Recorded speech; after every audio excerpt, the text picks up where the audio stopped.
Greetings, this is TDN Africa Media and I am Amadu Saffia. Every citizen has a role to play in promoting peace, democracy, human rights and the rule of law. In view of the above, we will be talking to key stakeholders to discuss these problems and to make suggestions that will bring possible solutions to solving these problems. And today with me, I would be talking to Engineer Andrew Keili. Mr. Keili is a mining engineer with a long-standing experience who worked in both the private and the public sector. He also has a vast experience in the political landscape of Sierra Leone, as he has participated in politics widely, running for the flag bearership of the SLPP party in 2011 and also running as a running mate to Dr. Kandeh Yumkella in 2018 general election. Today, we'll be sending the camera to Mr. Keili to analyze the political governance and socio-economic development in Sierra Leone. Mr. Andrew Keili, welcome to the program today with Amadu Saffia. Thank you very much, Amadu. Nice to be here. Thank you. Welcome to the program once more. With a little being said about you, today we want to look at the development around democracy, peace, and that has got to do with national development. We'll be talking about lots of these things. Having participated in the political landscape of Sierra Leone, how do you describe politics in Sierra Leone? Well, democracy is certainly growing, but there have been lots of improvements in certain areas. Whereas those improvements have taken place, the actual practice of democracy leaves a lot to be desired. There is still a lot of turbulence within parties. Internal party democracy is a problem. And also there are still areas where any government of the day would want to sort of take action on certain things that may be disadvantageous to the opposition. So I would say as much as the rules are there, they are not being very well implemented. And the other thing that has come to the fore in our democracy is the role of the judiciary. It's been very interventionist into our democracy. But there are issues that we can sort out. Having said that, I believe there have been improvements. There have been considerable improvements, but there is still room for further improvement. Okay. You were appointed by Dr. Kandeh Yumkella in 2018 to run with him for the general election. Unfortunately, your party, the NGC, did not make it to State House. 4 years, or let's say 5 years down the line with the SLPP government, do you think a lot have happened so far in Sierra Leone? As with any government, it has successes and failures.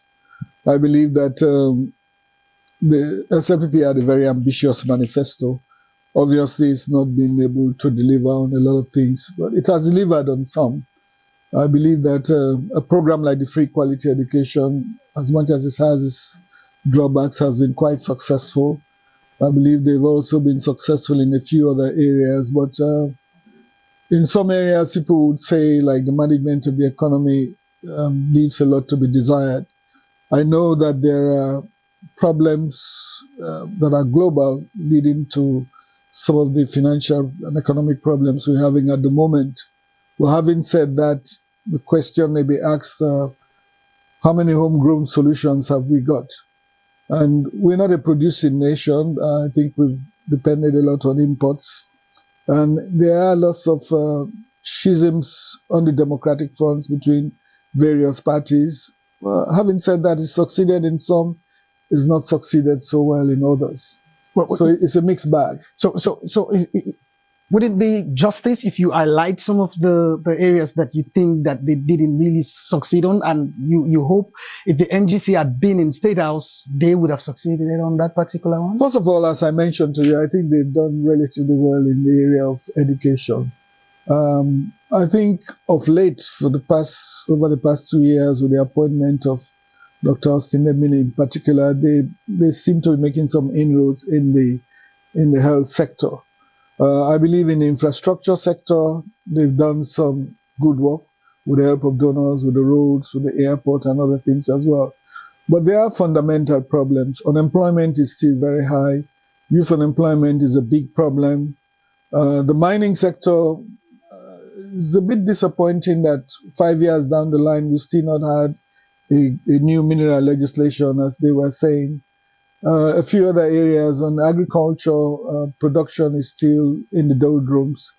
And the management of something like petroleum products has been very iffy. So it's a mixed bag. There are areas where they've done well, there are areas where they haven't done well. I believe that if the NGC had been in power, I mean, there are certain things we would have addressed definitely. If you had non-performing ministers, we would have changed them. There are certain ministers that are doing extremely well and some that are not doing well. Some of the MDAs, the ministries, departments, and agencies are overstaffed with non-performing people. So it's really a mixed bag. It's a matter of making sure that you have the right people in the right positions and also demanding accountability. That needs to be done. As for the management of state resources, I mean, there have been some negative audit reports. You had some negative audit reports even with the last government, but the fact remains that it still continues. So we haven't really plugged the holes. Okay. So those are the areas where we need to do better. Okay. You talked a little bit about the mining sector, and we need to dive on that a little bit.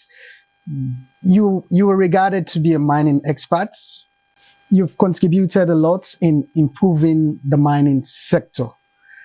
As of November 2022, according to the Extractive Industry Transparency Initiative, they reported that the country scored 87.5 in the annual EIIT validation reports. As a mining expert, how do you rate the country's mining sector since 2018 to date? Well, I would say in the area of EITI, they've done very well. And I have to commend the EITI Secretariat and also the Office of the Vice President with Mrs. Frances Algali as Minister of State in charge of that area. In terms of reporting what is happening in the mining sector and in terms of transparency, they've done a good job of that. But having said that, in the mining sector itself, we need to have much bigger players coming in that will make a big difference. You have a lot of small-time players coming in that may not be as transparent as we want. When you're talking about big-time, small-time players, how do you explain that? No, we have to get our mining sector to the stage whereby you attract very big multinational companies coming in that are very transparent, and they in terms of their financial performance and in terms of their social responsibility, and contribute meaningfully towards the government coffers. I don't think necessarily this has been the case. We were thinking that with the new mining legislation, most of those things will be put in place and they will be practiced as they are in the law. But that leaves a lot to be desired. Of course, we had some mishaps with the SL mining thing and other issues as well. But we can do better, definitely better in the mining sector. Okay, let's move a little bit from the mining sector and let's come back to our democracy. In one of your weekly ponder my thoughts that you normally give out on weekly basis, I couldn't really wrap my mind around the caption of this particular one, but there is somewhere that you actually noted, and I quote, undoubtedly for democratic governance and constitutionalism to be nurtured and consolidated, the state needs to undergo deliberate electoral system reform. Do you see Sierra Leone making progress? I mean, And how do you see Sierra Leone working towards that, especially when it's time for electionary process? You are asking for the reform in our electoral system, so to speak.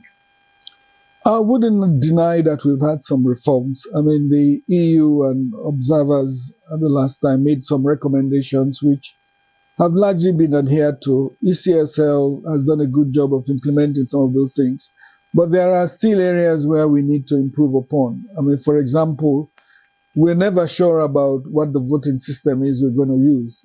I mean, the recent Supreme Court judgment would really indicate to you that deciding on whether it's proportional representation or first past the post really is contingent on the circumstances at the time. And the thing is, those circumstances can be manufactured by any government to its advantage, to say, I want a PR or I want first past the post. So those uncertainties are there. There are also uncertainties related to the voting. A lot of the procedures that they use are not that clear to various people, and parties have complained about that. So ECSL needs to do a better job of that. So the whole uncertainties about going into an election and not knowing what system they're going to use, about who qualifies for voting, about problems within the parties, with court cases hanging over the parties, about internal wranglings within the parties to be sorted out. Not all of it is ECSL's fault, but we go into elections with a lot of uncertainties, and that is not very good for our democracy. Certain things should be very certain. Okay. Now let's talk about human rights and the rule of law, because they are very significant to the development of every society, so to speak, or country. Now, what would be your take on human rights and the rule of law, and what would you suggest as a country moving forward in case we are to improve? Well, in fairness to the government, they've done some good work in the area of legislation. I mean, you know about the removal of the death penalty and a lot of the other things they've done to have a free press and issues like that. Having said that, the practice is quite another matter. There are still cases where people think that the police are not even handed in handling certain cases, and there are a few human rights abuses here and there. But I would say, in terms of legislation, the government has done well. In terms of implementing things by the bodies that are responsible, there are lapses here and there. So it's a mixed bag. So for you, you actually think much is needed to be done? Much will always remain to be done, but I mean, the thing is, I think there should be greater government commitment on that front. Okay. National cohesion, I beg your pardon, is also a concern for various citizens. Some views have it that Sierra Leone is widely divided, apparently, and other schools of thought have it that Sierra Leone is united now than ever before. Do you subscribe to that? I think when it gets to, funnily enough, when it gets to things like football, we are very united and we behave in a very patriotic fashion. But when it gets to politics, and I think this is basically caused by politicians, we have this tribal, ethno-regional divide in our politics. And people nakedly preach tribalism. And we know that our parties are divided on ethno-regional grounds. I believe that we need to do a lot more to bring this country together. They have the National Commission for Peace and Peace that they set up. I understand that they got a good new head now, but I haven't really seen tangible things on what they've done to propel the peace forward in this country and bring people together. Maybe they are constrained by funding or they're constrained by certain other circumstances, but they need to be more visible. So had you been part of the team that is responsible for that? What would have been your own suggestion in terms of making the whole mission visible, so to speak? Well, I wouldn't put all the blame on them because, I mean, obviously it's a new body, but I would say the parties themselves internally need to do certain things to be able to bring this country together. For example, if the parties within their own laws, within their own regulations, or their modus operandi were to decide, we're not going to preach naked tribalism, we're going to encourage people from other regions, we're not going to, we're going to eschew violence, we're not going to encourage it, we're going to have a much more national outlook. And even in terms of appointments, government appointments to parastatals and other positions, that is not going to be based on tribe or region. We're going to base it on meritocracy. If you were to practice that in actual fact, a lot of the problems can be addressed. So we ourselves have our own problems, and that is not only the government, it can refer to the opposition as well, that we practice tribalism and regionalism because it fits our purpose. Okay, now let's talk about the inclusion of young people. As you may know, the inclusion of young people in both the, national development and decision making is fundamental to the development of every society. Down the line, young people who've been marginalized for quite a long time and haven't been someone who's been part of policy creation, someone who've campaigned to be in the top office of Sierra Leone, so to speak. What do you think about the future of the youth in this country? Well, first of all, the future of the youth is very bleak at the moment. They comprise the bulk of our population. Youth unemployment is very high. I face it almost on a daily basis with young people asking me for jobs and asking other people for jobs. Those are the ones that are educated, let alone youths that haven't had the chance of getting educated. So unemployment is a big problem. Drugs has become a big problem. And we use youths to our own advantages politically, and that is not good.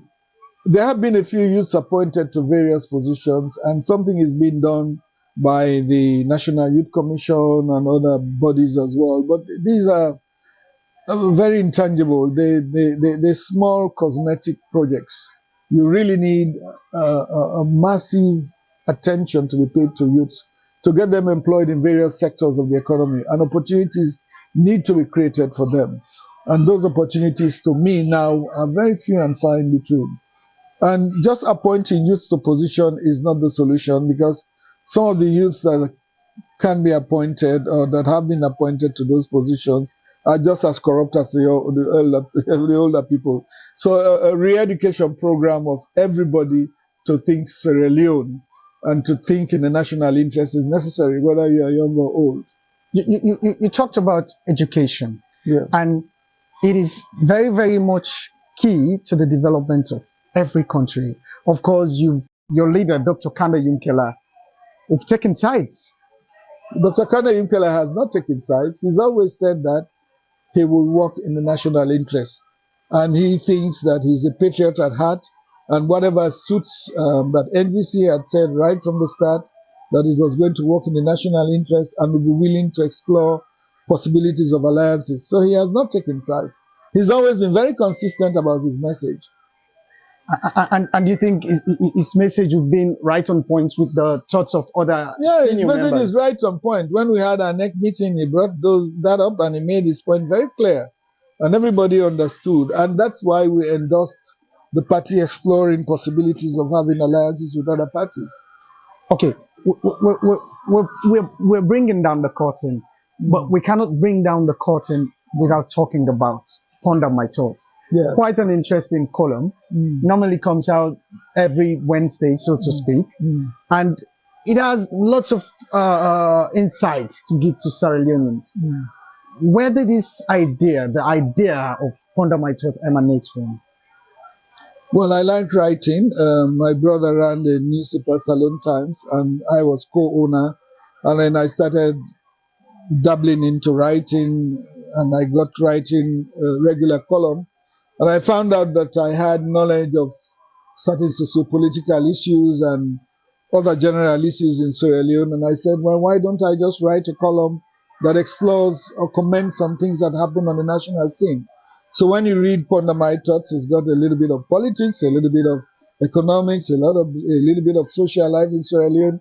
I write about football, I write about education, I write about health, I write about mining, I write about the private sector. Politics is a popular topic, I write about it. And there's never a shortage of things to write about because things are always happening, and I've got a view. But that does not mean that my views are necessarily correct or cast in stone, but I bring them up so that I challenge other people to say, I have pondered my thoughts on this issue. If you want to, you can also ponder your thoughts. So that's how I got to write Ponder My Thoughts. In these writings, there's always room for humor, and there is one particular one that you did, things that describe 2022 as a year. How would you want to talk about that? Let's just have a little bit of humor in this show, because no. I like to be humorous. I like cracking jokes. I like provoking people right from the time I was at school. I see the funny side of things. And if you just write plain writing, people won't enjoy it. But if you lace it with a little bit of humor and a lot of things that happen locally, and people get into the gist of things, it gets much more interesting. There's serious issues I write about, but then if you lace it with humor, people read it and it gets into their subconsciousness without them realizing it. I mean, if I write, for example, I've written something about the APC convention this week, and that's a serious topic because conventions are often problematic. But if you read that one, it's written about people who would go into a convention and get only one vote. I mean, I talked about this guy. He stood in the 2012 elections, and some notable person got 0 votes. Oh. And the guy who was his bag carrier when he was dishing out money to people at meetings came to him, hey, but I want vote. Let me vote for you. And then he said, you mean I don't vote for me, sir? You know, those are the kind of things. You bring those things out to say people are deceitful. The idea is to bring out the idea that delegates are necessarily deceitful and they are in it for money. And that is a really it derails democracy a little bit. And the intimidation that goes on in these conventions. I write about everything. And about government attitudes. I mean, for example, one thing I wrote about this in this article again is when I wanted to check on what was happening in APC, within the APC party at the convention, I will always check on SLPP bloggers. They seem to know a lot more about what was happening in the APC convention and even APC people. All the women dancing in red, you will see them in SLPP bloggers, blogs that they send on Facebook or social media. So this is an interesting country. You're quite a social individual, but again, we do know that you have a religious aspect, which is you were serving as a bishop warden for the Anglican diocese, and you are also a lay preacher in your church. And a lot of people think the church should be speaking truth to power. And that has not been happening over the years. What do you think is responsible for that? Well, I play an active role in church. I'm a good churchman. But I must say, yes, this criticism is often levied at the church. But I must say groups like Council of Churches of Sierra Leone and so on are speaking out on various issues. Maybe they should be more vociferous, but they're speaking out on issues. What I'm against is that what I think that should be happening is I think more priests, more pastors should be speaking also from the pulpit on social issues. But just that you have to be careful not to get too political so as not to be identified with one political party, because people then won't take your message seriously. But in social issues, on what is going wrong in Sierra Leone, I think you can use that pulpit as a bully pulpit to bring the message down to people. To be tolerant about violence. There's nothing bad about preaching about human rights abuses or violence, extreme violence or issues like that. Or when something happens where the government is unfair in certain circumstances, you can speak on those issues. As long as you're consistent and you're not doing it for partisan political reasons, I believe that would be right. Okay. We've almost done with this interview. You, as Andrew Keili, once an active politician, now not on the front line, but you still have a say in the political scenery of Sierra Leone. Yeah. We're about to get to election come June. What would be your message to the government, Sierra Leoneans, as a citizen, as to what you would like to see during the electionary process? Well, it's only a few months to elections. What I'd like to see is that there should be a level playing field for all parties. I also believe that ECL should be fair in all their actions. I also believe that we should be tolerant. Only one party or one person has to win in a particular area. I think we should be tolerant of each other, and we should not preach hate messages. And above all, we should campaign fairly and be tolerant of each other, and usher in a government that will serve this country well. So let's listen to what each party has to say in its manifesto. Let's look at people as individuals that are going for various offices. Most people think that politics is just the presidency. It's not the presidency. People that you want to put in as MPs, as your councillors, look at people of quality that can go on a good trajectory for this country. Okay. And move things forward. Thank you so much for talking to TDN African Media. You've been on the program today with Amadu Saffia. Thank you for talking to us. This is TDN African Media. You've been watching Today with Amadu Saffia. Thank you, as I'll be bringing more of this to you every week on Sunday. Stay tuned as we bring you more on this.